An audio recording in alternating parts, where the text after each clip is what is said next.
It's the end of an era, literally. I can't believe it. You got the new record coming out August 13th. And I gotta tell you, the track list, at least on paper, it looks like you got some wild stories to tell. So, I mean, tell me, what's the vibe? What's the vibe of the album? I mean, sonically, it's kind of just a mashup of all the different sounds that I've played with throughout my musical career. There's a lot of electronic elements, a lot of big, heavy Miami 80s synths, and then, of course, always the heavy 808, like hip-hop drums that you kind of have heard and fancy, and those kinds of like big hits that I've had. And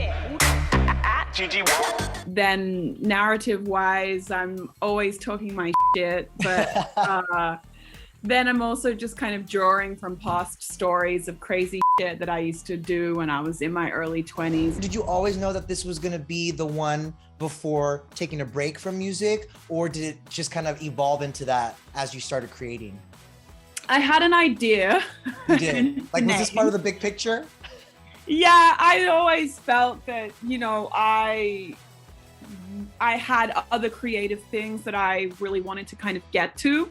Yeah. And it's hard to get to them when you're a recording artist. I think now is a good time for me to kind of say everything that I need to say and then take my step away and focus on some other creative things. I am a Gemini, so I never like to say things super definitively, but yeah, this is my last album on my distribution deal, so I don't have an obligation to make anymore. But this is a contractual obligation, putting out this album. This was so important to me, and I really took my time with it because I'm like, this may be the last one, and I'm pretty sure it will be. So I just really wanted to make it something that I was so happy with and that I can live with, loving the cover, loving every song. And for me, it's a no skip album.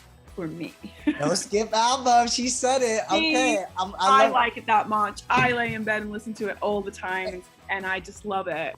I may come back in 3 or 4 years and decide that there's something more that I have to say or to offer. But at this point in my life, I feel a little bit less willing to share certain personal things or the now with my relationships or how I'm feeling, because I am on such an intense spotlight that, you know, in my early 20s when I was originally making music or writing songs, I could be like, this person, blah, blah, blah. And it was different because nobody knew who I was talking about.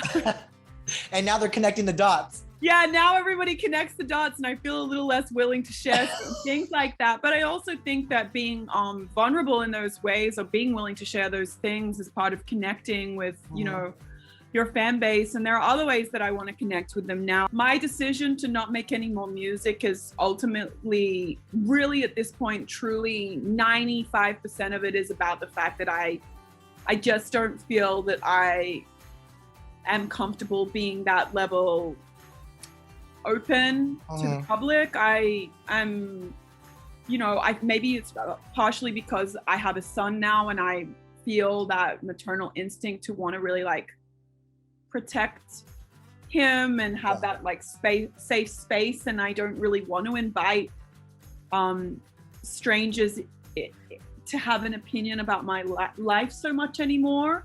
So it's more about that, but also, you know, I really don't want to tour anymore because I have my son, and I'm so excited. I'm going on this big Pitbull tour that starts on the 19th, actually, which is like my last big hurrah. I'll still do spot dates and things like that, but in terms of like an aggressive tour where you're away all the time, I don't want my son to be transient in that way, always on a tour bus, or you know, I admire people that do it and do it well, but for me, that's not my vision for my family or future. And so I think that there are just a lot of elements now with my life changing that I don't see myself doing all the time. This tour I'm really excited about because I get to bring my son on some of the tour.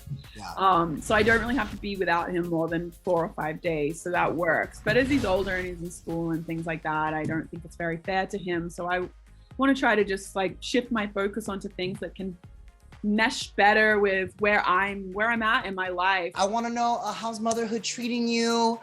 You know, what new milestones has Onyx crossed and reached? Oh my gosh, Onyx is so tall. He like got his measurement 2 days ago, and I was like, oh my God, this kid he's already 3'1" and he's only 15 years old. He's gonna be a giant.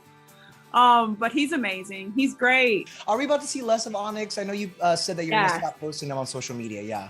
For a little while, I think that's what's best because there are just so many trolls and I found somebody showed me this like really awful Reddit thread that was just like a bunch of weird people like making memes and About your kid? stuff about my son. Yeah.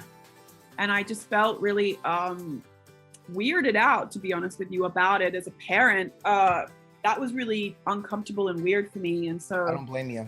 seeing that was kind of like the straw that broke the camel's back for me, where I was like, oh no, I can't sign him up to keep providing content for this weird group of people. No. Yeah, So no, I don't blame you on that at all. I still post him on my close friends stories on Instagram. So, you know, I'm like, everybody Yes. that I want to see Onyx is seeing Onyx all the time, but I have to, it's my job. It's not that it necessarily hurts my feelings. I'm a grown up, but it's my job to protect my son as a mother. So I when I see something like that, that's so extreme, I'm like, I really have to, I would love to share him all the time, but that wouldn't be really me protecting him, knowing that that's what's going on. So I can't do that. You're in mama bear mode. I get it. I for am. sure. I'm like, I will fight someone for him.